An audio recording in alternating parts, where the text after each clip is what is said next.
السلام علیکم دوستو، چوپال میں آپ کو خوش آمدید کہوں گا۔ بجٹ پہ بات ہو رہی ہے اور پاکستان کے دفاعی بجٹ کو لے کر دانشوروں کے پیٹ میں بہت مروڑ اٹھ رہا ہے کہ جی دیکھیں 11% کا اضافہ کر دیا گیا کورونا کے حالات کے بجائے۔ عمار مسعود صاحب لکھتے ہیں کہ جی دفاع کے لیے 1289 ارب اور صحت کے لیے صرف 1 خرب روپیہ، اور یہ بڑا ظلم ہے کیونکہ ہمیں کورونا سے لڑنا نہیں ہے، ڈرنا ہے۔ حالانکہ وہ بھول گئے کہ دفاع جو ہے وہ وفاق کا معاملہ ہے اور صحت جو ہے وہ صوبوں کا معاملہ ہے، اور صوبوں کو دیکھنا یہ 18ویں ترمیم کا شاخسانہ ہے جو ہمیں ملا تھا۔ بہرحال ہیلتھ کے بجائے دفاع پہ بات کرتے ہیں، اور جس طرح سے ہم دیکھ رہے ہیں واقعی ہونا تو یہ چاہیے کہ سوال پوچھا جائے کہ دفاع پہ جو لگ رہا ہے پیسہ ہیلتھ پہ کیوں نہیں لگ رہا، تو باقی ہمارا جو بجٹ کا مختلف جو حصے ہیں وہ کہاں کہاں جا رہے ہیں۔ تو میں آسان الفاظ میں آج صرف دفاع کے حوالے سے بات کروں گا کیونکہ اس کو ہی لے کے بہت زیادہ تنقید بھی کی جاتی ہے، اسی کو لے کے بہت زیادہ نشانہ بھی بنایا جاتا ہے۔ تو اگر ہم اپنے بجٹ کو دیکھیں تو یہ 72 خرب کا ہمارا یہ بجٹ ہے، اور اس میں 7200 ارب آپ کہہ لیں اس میں، تو اس میں تقریباً اگر ہم دیکھیں جو دفاع کے لیے پیسے نکلے ہیں وہ 1290 ارب نکلے ہیں، یعنی کہ 72 خرب میں سے یا 7200 ہم اگر بات کریں ارب میں سے 1290 ارب روپے ڈیفنس کے لیے رکھے گئے، جس کو ہم کہہ لیں گے 12 خرب روپے۔ اور اس میں جو ہماری یہ تقریباً بجٹ کا ہمارے جو بنتا ہے وہ 18% بنتا ہے ہمارے۔ آپ کو پتہ ہے اس بجٹ سے جو ہمیں قرضوں کے اوپر انٹرسٹ دینا ہے، قرضے نہیں، جو قرضوں پہ ہمیں انٹرسٹ دینا ہے وہ 41% سے زیادہ ہے۔ 41%، میں اس کو صرف 40% بھی اگر لگاؤں تو 72 خرب کے اس بجٹ کے اندر اگر ہم دیکھیں 7200 ارب کے اس بجٹ کا 40% تقریباً 3000 ارب روپے نکلتا ہے۔ 30 خرب روپے یہ بنتے ہیں، اور یہ 30 خرب روپے 72 میں سے 30 آپ نکال دیں، آپ کا بجٹ رہ ہی کیا جائے گا؟ آپ کا ویسے ہی جو 3000 ارب سے زائد کے یہ خسارے کا بجٹ ہے، اور اسی لیے اتنے ہی برابر ہمیں انٹرسٹ دینا پڑ رہا ہے ان قرضوں کا جو ہم پر پچھلے عرصوں میں لادے گئے ہیں۔ تو دانشوروں سے یہ گزارش ہے کہ جب وہ یہ سوال پوچھتے ہیں کہ یہ جو ڈیفنس پہ اتنا خرچ ہو رہا ہے جو کہ 18% بنتا ہے 1290 ارب روپے جو ایلوکیٹ کیے گئے ہیں، وہ اگر ان کو چپتے ہیں تو وہ یہ سوال ضرور پوچھیں پھر۔ اور ہمارے ملک کے ہر بڑے تجزیہ کار کو آپ دیکھیں، پروگرامز ہوں گے، ڈیفنس کے بجٹ کی بات ہوگی، اس بجٹ کی بات نہیں ہوگی کہ یہ جو بجٹ میں سے اب قسطوں کے لیے 41% آپ اپنے بجٹ کا، آپ 100 روپے کی آپ گھر کا بجٹ بنائیں، اس میں سے 40 روپے 41% آپ کو، اگر آپ کو صرف جو آپ نے قرضے لیے ہیں ان پہ صرف انٹرسٹ دے رہے ہیں، آپ صرف یہ بھی نہیں کر رہے کہ آپ کچھ قسطیں اتر رہی ہوں، آپ کو کچھ پرنسپل اماؤنٹ کم ہو رہا ہے۔ یہ بات یاد رکھیں، ہم اس حال میں بھی نہیں ہیں کہ ہم پرنسپل اماؤنٹ اپنی قرضوں کی قسطوں کا کم کرا سک رہے ہوں، ہم انٹرسٹ بھر رہے ہیں صرف ان کے اوپر جو جمع ہوتا آ رہا ہے اب تک۔ اور ظاہر سی بات ہے کہ یہ ہمارے دانشور بہت اچھی طریقے سے جانتے ہوں گے، اور یہ جانتے ہیں مگر بغض عمران کا کوئی علاج نہیں ہے کہ یہ سارا قرضہ عمران خان نے نہیں لیا یا اس گورنمنٹ نے نہیں لیا، بلکہ ان کو اس بجٹ تقریر کے اندر یہ الفاظ بھی سنائی، ہمارے ان دانشوروں کو نہیں سنائی دیے گئے ہوں گے کہ پچھلے 2 سالوں میں 5000 ارب روپے انٹرسٹ واپس کیے گئے قرضوں کے اوپر۔ ڈیفنس کو آپ گالیاں بکیں آپ، ہمارے اخبارات کی ہیڈ لائنز بھی اسی طرح سے ہوتی ہیں، تفصیل میں تو پھر بھی کوئی بات ڈھنگ کی ہو جائے گی۔ سرخیاں، اب یہ ٹریبیون کی خبر کی اخبار کی یہ ہیڈ لائن میرے سامنے موجود ہے، defence budget up by 11.9% aimed tensions with India. Defence budget بڑھ گیا جی 11.9%۔ اور پھر دوسرے ہی پیراگراف میں آپ بھی دیکھیے گا، دوسرے ہی پیراگراف میں جو سٹوری رائٹر ہے، جو سٹوری جس نے فائل کی ہے، وہ کہتے ہیں کہ ہاں چونکہ پچھلے سال کا جو ڈیفنس کا بجٹ تھا وہ 1150 ارب روپے تھا، 52 ارب کے قریب تھا ڈیفنس کا بجٹ، اور اس میں چونکہ وہ زیادہ اسپینڈنگ ہوئی، آرمی نے اپنی اسپینڈنگ کو ریوائز کیا تھا، تو وہ تقریباً 1227 ارب روپے لگ گئے آرمی کے۔ تو اب جو 1289 ارب اس دفعہ ایلوکیٹ ہوئے ہیں، تو اگر دیکھا جائے تو پچھلے سال جو بڑھانا پڑ گیا تھا آرمی کا بجٹ اور اس میں وہ 1227 تک پہنچ گیا تھا، اس دفعہ اگر 1289 رکھا گیا ہے تو یہ اضافہ 11% نہیں، یہ 11% نہیں بنتا جس کو یہ کہا جا رہا ہے کہ جی 11.9% کا اضافہ کر دیا۔ خود دوسرے پیراگراف میں یہ لکھتے ہیں رائٹر جا کے کہ یہ اضافہ 5% بنتا ہے، یعنی کہ پچھلے سال کا جو خرچہ آرمی کا ہوا اس کے مقابلے میں اس سال جو دیا جائے گا اس میں اضافہ 5% کا ہوا ہے۔ لیکن چونکہ اب یہ ہیڈ لائن میں 11.9% کیوں لکھا گیا کہ پچھلے بجٹ کے اندر جو ایلوکیٹ ہوا تھا وہ تھا 1152 روپے، ریوائز اسپینڈنگ ہوئی ہے، تو آپ نے جب یہ بتانا ہے کہ اضافہ کتنا ہوا تو آپ پچھلے بجٹ کی ایلوکیٹ کیے ہوئے اماؤنٹ کو لے کے اور اس بجٹ کے ایلوکیٹ کیے ہوئے اماؤنٹ کو بتا رہے ہیں۔ نیچے جا کے آپ بتا رہے ہیں کہ ہاں وہ ایک الگ چیز ہے کہ ریوائز اسپینڈنگ ہوئی تھی اور اس کے بعد پھر 5% کا یہ اضافہ بنتا ہے. اور یہ ریوائز اسپینڈنگ کیوں ہوئی تھی؟ آرمی کو کیوں پچھلے سال زیادہ پیسے خرچ کرنا پڑ گئے؟ آرمی کو کیا ضرورت پڑ گئی اپنے بجٹ کو بڑھانے کی؟ تو اس سے پچھلے سال کا بجٹ جو ہوتا ہے ہم جانتے ہیں کہ جولائی 19 سے جولائی 20 تک کی صورتحال ہوتی ہے. تو فروری میں ہی ابھینندن آیا تھا. ابھینندن کے اٹیک بھارت کی جانب سے پاکستان پہ اٹیک کیا گیا تھا, اس بات کو ذہن میں رکھیں. اور اس کے بعد ہی پھر آرمی کو اپنی سپینڈنگ بڑھانا پڑی تھی. بھارت ہمارے ساتھ موجود ہے, ہم پر اس نے اٹیک کیا. پچھلے پورے عرصے کے اندر ہماری سرحدوں کے اوپر کیا صورتحال ہے.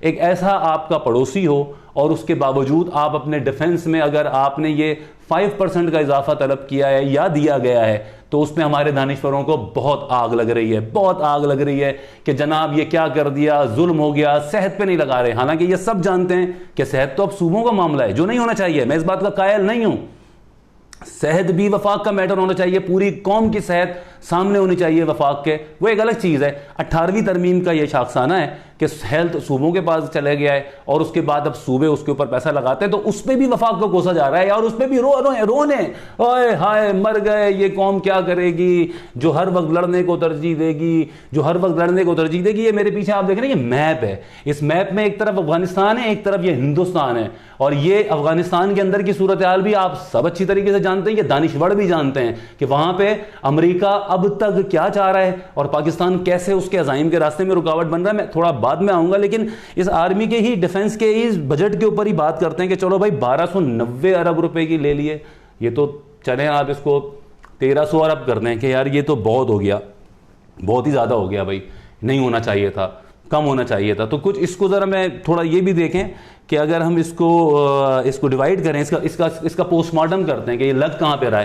یہ جو ہمارے یہاں اکثر کہا جاتا ہے کہ یہ بتایا جائے کہ جناب آرمی کے بجٹ لگ کہاں پہ رہا ہے, یہ بھی اسی گورنمنٹ کے اندر ہی ہو رہا ہے کہ 2-3 سالوں سے یہ بتایا جا رہا ہے کہ یہ کہاں کہاں پہ لگ رہا ہے. اور اس میں اگر میں آپ کو لے کر آتا ہوں, تھوڑا آگے بڑھاؤں کہ یہ کہاں کہاں پہ اس میں لگ رہا ہے, تو سب سے جو 1289 ارب روپے, یہ اب آپ کو ذہن میں رہے گا. 7200 ارب ٹوٹل بجٹ ہے, اس کا جو تقریباً 18% بن رہا ہے وہ 1290 بن رہا ہے, یعنی کہ 20% سے بھی کم ہے. 100 روپے اگر آپ کے ملک کا بجٹ ہے تو 20 روپے سے بھی کم لگ رہا ہے وہ اس کے اوپر, ڈیفنس کے اوپر. میرے خیال سے اپنے بھارت جیسے پڑوسی, افغانستان جیسے ان ملکوں کے درمیان رہتے ہوئے اتنے روپے تو اپنے ڈیفنس کے اوپر لگانے کا حق بنتا ہے. اور اگر یہ اضافہ 5% کا بن رہا ہے, جو کہ خود ایکسپریس کی خبر کے نیچے آ کے یہی بات آ رہی ہے, تو وہ 5% کا اضافہ, تو یہ تو انفلیشن کا بھی حق مل جاتا ہے بھائی. انفلیشن بھی ملک میں 9%, 8%, 7% ہوتی ہے, تو آپ جو اکاؤنٹ کھولتا ہے اس کو بھی آپ اتنا فائدہ ضرور دیتے ہو کہ وہ آپ کے پاس آئے. تو اتنا تو اضافہ آرمی کا ہونے دیں. یہ دانشوروں کو ہمارے اس پر بھی مروڑ ہے. اور یہ کیوں مروڑ ہے؟ ایک منظم مہم ہے, آج سے نہیں سالوں سے, آرمی کی خامیوں کو لے کر اس کو ہر وقت پیٹتے رہنا کتنا کرین انصاف ہے یہ آپ بہتر سمجھ سکتے ہیں. لیکن آرمی کی اسی 1290 کا یہ جو پورا فگر ہمارے سامنے آ رہا ہے, اس کو ذرا پوسٹ مارٹم کرتے ہیں کہ یہ کہاں لگ رہے ہیں بھائی جا کے پیسے. تو اس میں 475 ارب روپے جو آرمی استعمال کرتی ہے, 1290 کر لیں آپ, 1290 1300 کے قریب جو ارب ہیں, اس میں 475 ارب روپے امپلائی ریلیٹڈ ایکسپنسز ہوتے ہیں, جو ہم دیکھتے ہیں کہ پوری تنخواہیں وغیرہ سارا کچھ جتنا کچھ نکل رہا ہے. 301 ارب روپے آپریشن کے کاسٹ ہیں, یعنی کہ جو کچھ بھی آرمی کے ادارے, چوکیاں, جگہ جگہ جو کچھ بھی جہاں جہاں آرمی بیٹھی ہے, بڑے بڑے ایک طرح سے سارا سیٹ اپ ہے پاکستان آرمی کا. 8 لاکھ کے قریب افواج ہیں اور بہترین افواج ہیں.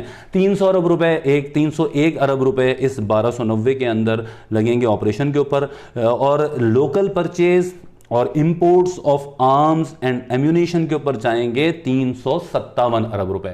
یعنی کہ 1290 میں سے 475 چلے گئے امپلائی ریلیٹڈ ایکسپنسز میں, 301 چلے گئے آپریشن کاسٹ کے اندر, 357 چلے گئے آپ جو اسلحہ دنیا بھر سے خرید رہے ہیں, آپ کو ضرورت پڑ رہی ہے.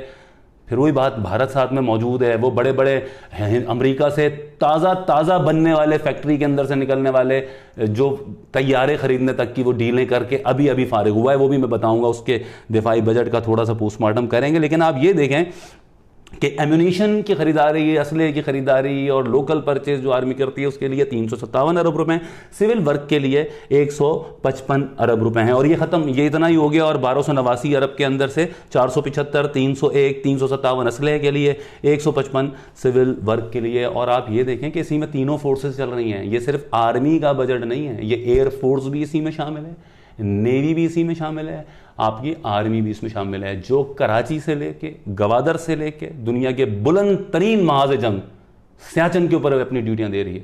ایک طرف افغانستان کے ساتھ ہماری کیا صورتحال ہے، سرحدوں کے اوپر دراندازی، ادھر مقبوضہ کشمیر کی صورتحال، ملک میں ٹیررزم۔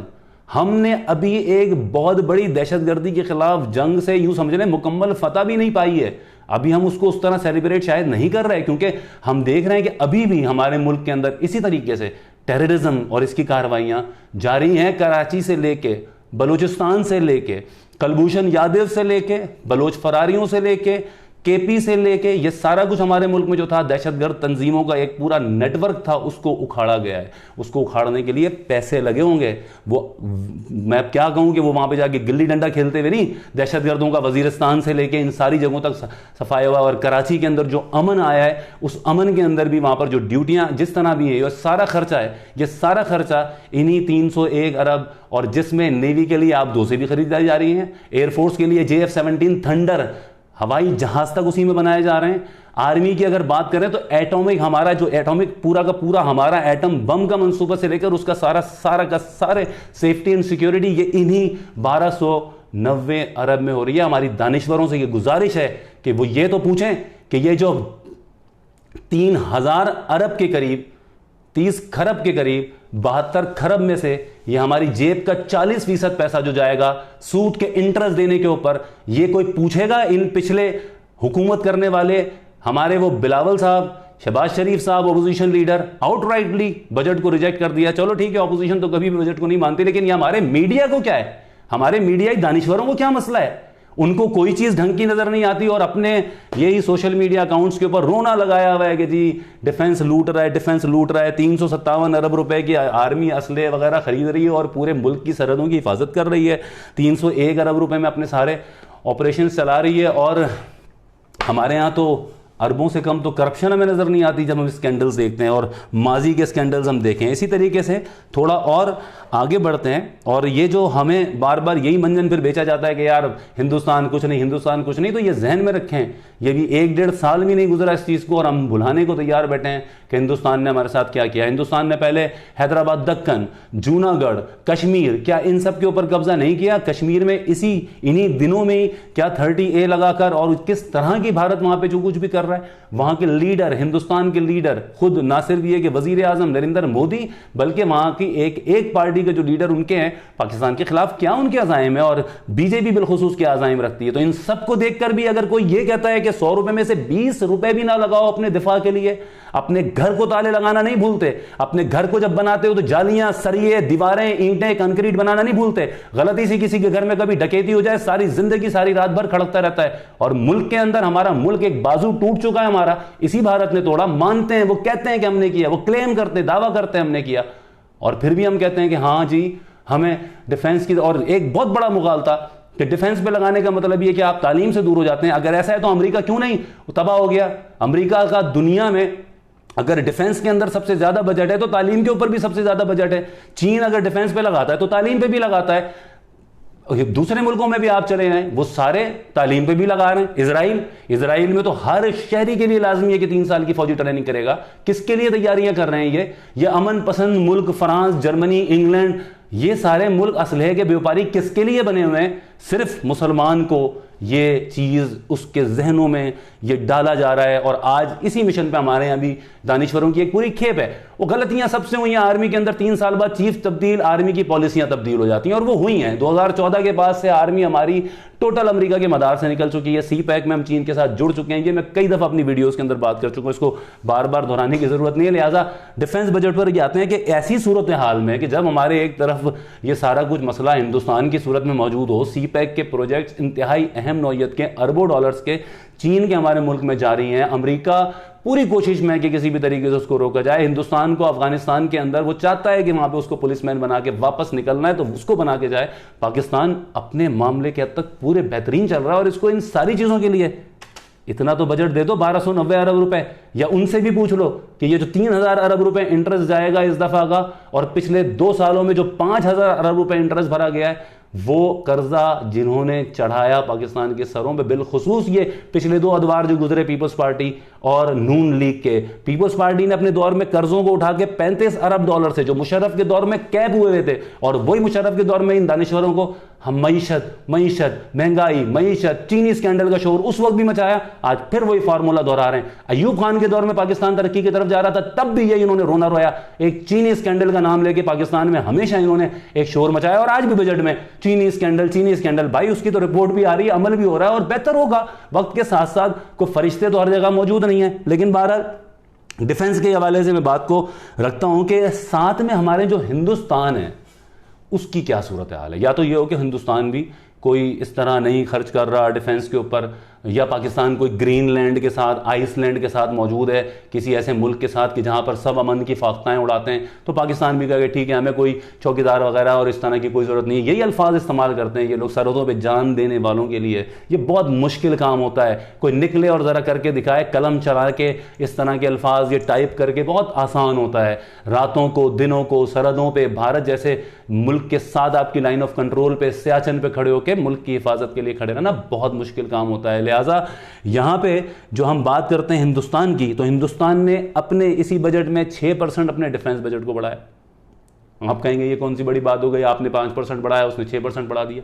ہندوستان کا ڈیفنس بجٹ پاکستان سے آلریڈی 6 گنا بڑا ہے, 6 ٹائمز زیادہ ہے, یہ ذہن میں رکھیں. اور یہ ہندوستان کس کے لیے کر رہا ہے؟ کیا نیپال کے لیے, کیا بھوٹان کے لیے, کیا مالدیپ کے لیے, کیا سری لنکا کے لیے؟ وہ سارے ملک اس خطے کے اندر.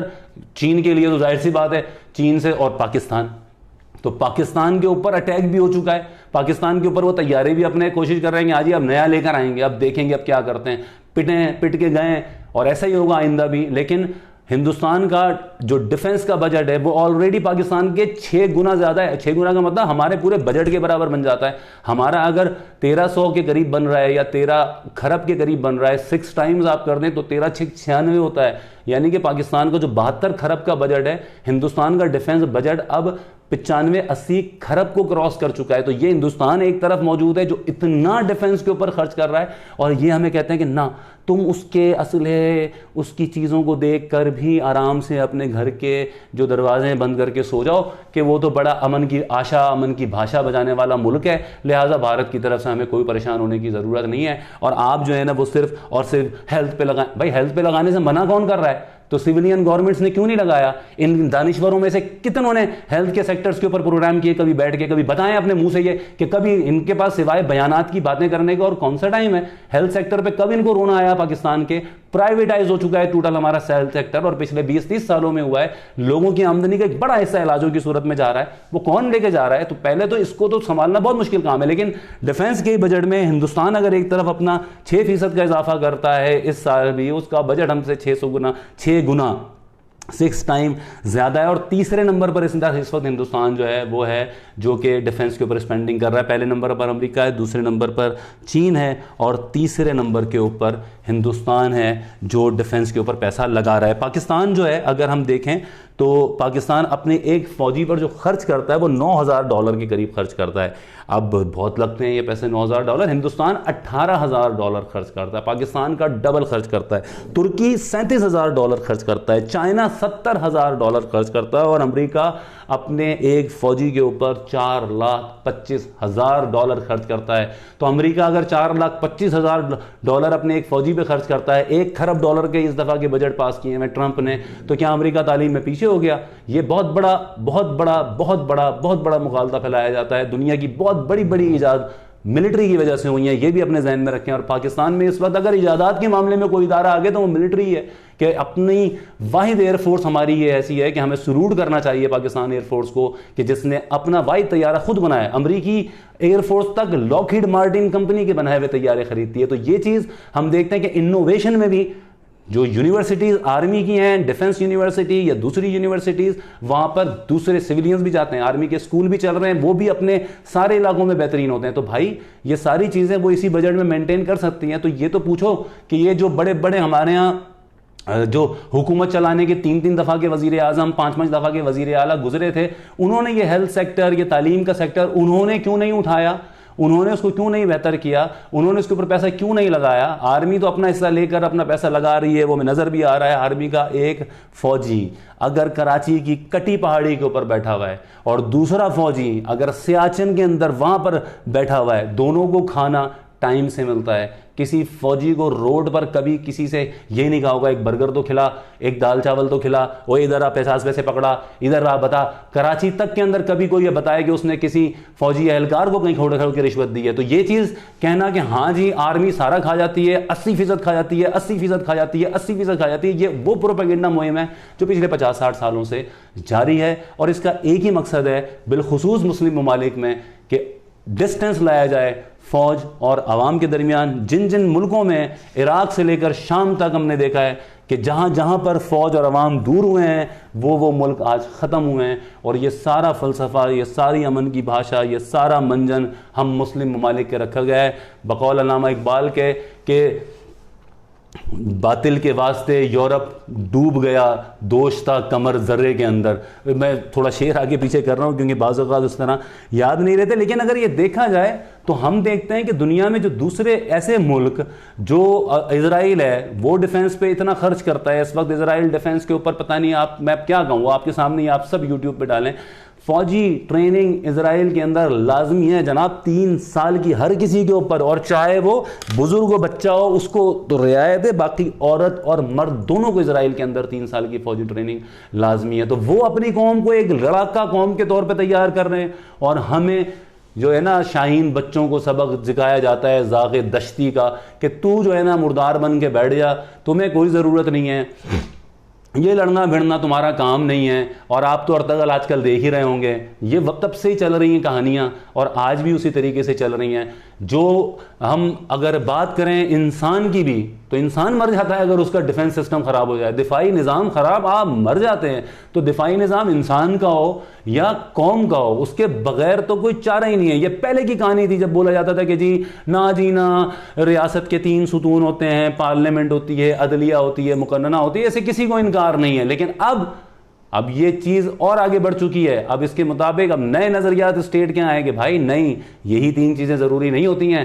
آپ کی اسٹیٹ کی ضمانت، آپ کے ملک کی صحت کے لیے، آپ کے ملک کے لیے اس کے ڈیفنس کو بھی بہتر ہونا بہت ضروری ہوتا ہے. اس کے پاس پیسہ بھی ہونا چاہیے، پیٹ میں روٹی نہیں ہوگی تو بھوکا لڑے گا کیا. اس کی اکانومی بھی اچھی ہونی چاہیے. پارلیمنٹ، عدلیہ، مقننہ، ان سارے اداروں کے اچھے کام کرنے سے کسی کو کوئی انکار نہیں ہے، لیکن جیب میں پیسہ نہیں ہوگا تو پھر کوئی کام نہیں کر پائے گا کوئی. اور اس رشیا کے ٹوٹنے سے یہ سبق ملا ہے دنیا بھر کے، اور تھیوریز یہ بدلی ہیں کہ آپ کی اگر اکانومی خراب ہوگی تو آپ کا ڈیفنس اتنا اچھا ہوگا آپ کو کوئی نہیں بچا سکتا. اور آپ کی اکانومی بہت اچھی ہے. کویت اس کی بہت بہترین مثال، پیسہ بھرا ہوا تھا، ڈالرز بھرے ہوئے تھے، سونے بھرے ہوئے تھے، لیکن اکانومی اچھی لیکن ڈیفنس کچھ نہیں. کیا ہوا؟ 4 گھنٹے بھی نہیں لڑ سکے اور فوجیں صدام حسین کی قبضہ کر گئیں. جاپان ہمارے سامنے موجود ہے، دنیا کی 4تھی 5ویں معیشت، کبھی دوسری بھی رہی ہے ایک طرح سے، بہترین معیشت، لیکن آج کیا ہے؟ امریکہ کے اشارے کے بغیر آگے پیچھے کہیں نہیں چل سکتے. اپنی فوج تک رکھنا ان کے اوپر حرام کر دیا گیا امریکہ کی جانب سے. ایسے سائیکالوجی کو تبدیل کیا جاتا ہے. اب یہ دیکھیں کہ وہ جاپان جو دوسری جنگ عظیم کے اندر امریکہ کا دشمن اس طرح تھا کہ امریکہ نے اس پہ ایٹم بم گرایا، اور پھر جب اس کو پکڑا ہے تو اس کو پکڑنے کے بعد اس کے کانسٹیٹیوشن میں تبدیلیاں کر کے کہ اب تم فوج نہیں بناؤ گے، ختم بس. لیکن یہ صرف کانسٹیٹیوشن کی تبدیلی سے نہیں ہوتا، اس کے لیے پوری جنریشن کا دماغ بنایا جاتا ہے. وہ ہمارے ہاں بنایا جا رہا ہے. انہی چیزوں پہ آواز اٹھائی جاتی ہے. کچھ ہمارے فوجی حکمرانوں کی غلطیاں ہیں، اس سے کوئی انکار نہیں ہے، لیکن جہاں سویلین حکمرانوں کی 50,000 غلطیوں کے اوپر یہ ان کو منجن بھیجا جاتا ہے کہ یار یہ ٹھیک ہو جائیں گے، یہ ٹھیک ہو جائیں گے، تو آرمی تو پھر بھی بحیثیت ایک ادارہ ہمیں بہت بہتر طور پہ کام کرتے ہوئے نظر آ رہی ہے. واحد ادارہ ہمارے یہاں ایسا ہے جو انٹیکٹ ہے، جس کے اندر یونٹی ہے، جس کے اندر چین آف کمانڈ ہے، جس کے اندر ہم واحد ادارہ یہ دیکھتے ہیں پاکستان کی آرمی کا جس کے چیف 3 سال بعد تبدیل ہو جاتا ہے. یہ 1-2 چیف جب اقتدار میں آتے ہیں تو یہی یہی سیولین ان کو پڑھاتے ہیں آپ رہ جائیں حضور آپ نہیں جائیں بہرحال. لیکن آرمی چیف 3 سال بعد تبدیل, اس کی پالیسیاں, نیا چیف آئے اباؤٹ ٹرن لے لے, پالیسیاں تبدیل ہو جاتی ہیں. یہاں پہ سیاستدان, سیاسی رہنما مرتے دم تک لیڈر رہیں گے اور مرنے کے بعد اپنی اولاد اور اولاد کی اولاد اور اولاد کی اولاد, یہ سیاسی پارٹیوں کو چلانے کا چلن ہے. بھائی دفاعی ادارے کے اندر تو ہم دیکھ رہے ہیں وہاں پہ تو 3 سال بعد چیف بھی تبدیل ہو جاتا ہے. وہ کوئی چیف نہیں کہہ کے جاتا کہ میرے بعد میرا بیٹا ہی بنے گا کیونکہ میں تو بہت کما رہا ہوں یہاں پہ, میں تو بہت کمائیاں کر رہا ہوں. کوئی کرنل بریگیڈیئر یہ نہیں کہتا کہ سر میرے بیٹے کو لگائیں نا ذرا, سر بھرتی کر لینا. بتا دے کوئی یہاں پہ کہ کسی نے کبھی آئی ایس ایس بی کے ٹیسٹ میں کسی نے یہاں پہ کوئی رشوت دے کے کسی کو کرایا ہو. سوال ہی پیدا نہیں ہوتا. یہ ہوتا تو آج ادارے اس طرح ہوتے ہی نہیں. میرٹ کا ہم دیکھتے ہیں معیار. پھر آرمی واحد ادارہ ہے, یہ بھی اپنے ذہن میں رکھیں کہ جس کے اندر ہر سطح پر ریٹائرمنٹس ہوتی ہیں. یہ نہیں ہے کہ زندگی بھر تم چل رہے ہو, پروموشن نہیں ہو سکتی, کورسز میں کامیاب نہیں ہوئے, آپ کی اے سی آر وغیرہ یہ وہ اچھی نہیں بنی, میجر پہ ریٹائر, کرنل پہ ریٹائر, بریگیڈیئر پہ ریٹائر, میجر جنرل پہ ریٹائر, لیفٹیننٹ جنرل پہ ریٹائر. ہر سطح کے اوپر آرمی اپنے جسم کے پرانے خلیوں کو جھاڑتی ہے, نئے خلیوں کو بناتی ہے, نئے لوگوں کو اوپر لے کر آتی ہے, نئے لوگوں کو ترقی دیتی ہے. ہر وقت ادارے کے اندر ینگ بلڈ آرمی میں. پاکستان کے اندر اگر ہم ڈیفنس بجٹ کی بات کریں, آرمی ہمارا سب سے پہلا ادارہ ہے جس نے اپنے اکاؤنٹس کو آٹومیٹ کر دیا ہے. تو بہرحال ایسے آپ کے ساتھ دشمن موجود ہوں, اتنی آپ کے ساتھ صورتحال خراب موجود ہو, اور اس میں ہمارے جو رہنما اور یہ ہمارے دانشوروں کی جانب سے یہ رونا کہ یہ جی آپ جو ہے نا اس کو نہ آپ لگائیں اور ڈیفنس کو چھوڑیں اور بھول جائیں, آرام سے بیٹھ جائیں, تو پھر ان کے لیے یہی گزارش ہے کہ یہ تو پھر اپنے گھر سے تو یہ محبت نہیں ہوئی ہے کہ جہاں پہ آپ کو نظر بھی آ رہا ہو کہ ایک ایک کر کے مسلم دنیا میں کیا ہو رہا ہے. یہ نقشہ آپ کے سامنے موجود ہے, پاکستان کو کس طرح سے ایک سینڈوچ کی صورت میں حال میں ہندوستان پورا یہاں سے یہ پورا ہندوستان گھیرنا چاہتا ہے, ادھر سے افغانستان کے اندر وہ پروکسی بنا رہا ہے, اور یہ سب وہ کر رہا ہے, یہ سب ہو رہا ہے. کلبھوشن جادو ٹائپ کے پکڑے جا رہے ہیں لوگ, اور یہ سب کچھ ہو رہا ہے. اور اس کے باوجود بھی ہمارے یہاں یہی چیز ہے کہ جی حکومت دب گئی ہے, حکومت لیٹ گئی ہے, حکومت جو ہے یعنی کہ ان کے نزدیک حکومت وہی جمہوری ہو سکتی ہے جو آتے ہی بس آرمی کو خواہ مخواہ میں تمہاری ایسی کی تیسی, تمہاری ایسی کی تیسی, تمہاری ایسی کی تیسی, تو ہر وقت یہی سناتی رہے, نہیں تمہیں تو ہم پیٹرول کے بھی پیسے نہیں دیں گے اور ہم بچ یہ کرنا جمہوریت ہے. تو یہ جمہوریت انہی کو مبارک اور ان دانشوروں کو مبارک ہو. ہمارے نزدیک تو قوم کو اور آرمی کو اور حکومت کو, جو بھی حکومت میں ہو, ایک قوم بن کے ایک جتھا بن کے لڑنا چاہیے. اسرائیل جیسا ملک ہے وہ دیکھیں آپ, اتنا سا ملک ہے, سب کو نچایا ہوا ہے. کیوں؟ اس کی نیشنل سیکیورٹی کونسل میں وزیر تعلیم بھی بیٹھتا ہے, وزیر دفاع بھی بیٹھتا ہے, سب بیٹھتے ہیں. نیشنل سیکیورٹی کا معاملہ وہ سمجھتے ہیں, تعلیم کو بھی, صحت کو بھی, دفاع کو بھی. اور یہی وہ ملک ہیں سارے کے سارے جو آگے بڑھتے ہوئے ترقی کر دیں گے. اور دفاع کے حوالے سے خاص بات یہ بھی کہ اسرائیل کی ایک وزیر اعظم گزری ہیں گولڈا میئر, اور ان کے متعلق کہا جاتا تھا کہ ان سے کسی نے پوچھا کہ آپ نے یہ بجٹ میں جو روٹی وغیرہ کے آئٹمز کے اوپر, لگژری کے اوپر نہ دینے کے بجائے چھوٹ, آپ نے یہ اسلحہ خریدنے کو ترجیح دی ہے. تو اس نے یہ جواب دیا تھا کہ یہ میں نے آپ مسلمانوں سے ہی سیکھا, کیونکہ پوچھنے والا بھی مسلمان تھا شاید غالباً, اور یہ ہمارے انہی دانشوروں میں سے کسی کالم نویس نے کوٹ کیا تھا کہ انہوں نے یہ جواب دیا کہ یہ آپ کے ہی مسلمانوں کے ہم نے نبی سے سیکھا ہے کہ جس وقت حضور اکرم صلی اللہ علیہ وسلم کا انتقال ہوا اس وقت گھر میں کھانے کو اس لحاظ سے راشن نہیں بھرا ہوا تھا, لیکن دیوار پر 7 تلواریں تھیں. اور حضور کا ویسے بھی فرمان ہے, حضور کی یہ فرمان ہے کہ مومن جو ہے وہ امن میں جنگ کی تیاری کر رہا ہو یا لڑ رہا ہو. اب ہمارے یہاں اس لڑنے کو ایک بہت عجیب رنگ دے دیا جاتا ہے, اس پر پھر کبھی بات کریں گے کہ اسلام میں یا مسلمان کو دفاع کے لیے اگر ہتھیار اٹھانا ہے یا کسی کی مدد کے لیے اٹھانا ہے تو وہ ایک الگ پہلو ہے, لیکن دفاع اس کی اہمیت سے کس کو انکار ہو سکتا ہے یہ مجھے سمجھ میں نہیں آتا. اور اس پہ کہ آپ کوئی صحیح بات تو کریں کم از کم, آپ پروپیگنڈا بھی اس طرح سے کر رہے ہیں جو ملک کے بھی حق میں نہیں آ رہا ہے. غلط تاثر آپ اتنے سالوں سے پھیلا رہے ہیں, آپ تھک نہیں رہے پھیلاتے. اگر آرمی ہماری آج کراچی کے اندر امن دیکھتے ہیں تو یہ امن کون لے کر آیا؟ یہ یہی آرمی کے جوان لے کر آئے ہیں, یہ یہی رینجرز کے جوان لے کر آئے ہیں, یہ یہی ہماری انٹیلیجنس ایجنسیاں لے کر آئی ہیں. اگر بلوچستان میں آج امن آیا ہے, گوادر سے لے کے پورٹ سے لے کے سڑکیں آج بن رہی ہیں, وہاں پہ اگر کلبھوشن یادو جیسے نیٹ ورک کو پکڑا جا رہا ہے تو تو یہی ہمارے آرمی کے، یہی ہمارے قانون نافذ کرنے والوں کے اداروں کے جوان لے کر آئے ہیں. اور اگر انہی میں ہی یہی ہوتا کہ سارا کھا جاتی ہے آرمی اور بہت زیادہ کرپٹ ادارہ پاکستان کا، تو یہ سارے وہ کام نہیں کر سکتے تھے. پاکستان کبھی بھی دہشت گردی کے خلاف جو جنگ ہم نے ایک طرح سے جیتی ہے وہ کبھی بھی جیت نہیں سکتے تھے. مجھے اجازت دیجیے، بجٹ کے حوالے سے پھر اور انشاءاللہ تعالیٰ تفصیل سے پروگرام کریں گے کہ بجٹ میں اور جو دوسرے، کیونکہ ہر بجٹ کے میرٹس اور ڈی میرٹس ہوتے ہیں. کوئی بجٹ کسی بھی پورے کے پورے سیکٹرز کو پورا خوش نہیں کر سکتا. تو بجٹ کے حوالے سے پھر بات کریں گے، لیکن ڈیفنس بجٹ کے حوالے سے میں چاہتا تھا کہ یہ تھوڑی سی تفصیل آپ کے سامنے لے کر آؤں. مجھے اجازت دیجیے، پھر آپ سے ملاقات ہوگی. خدا حافظ.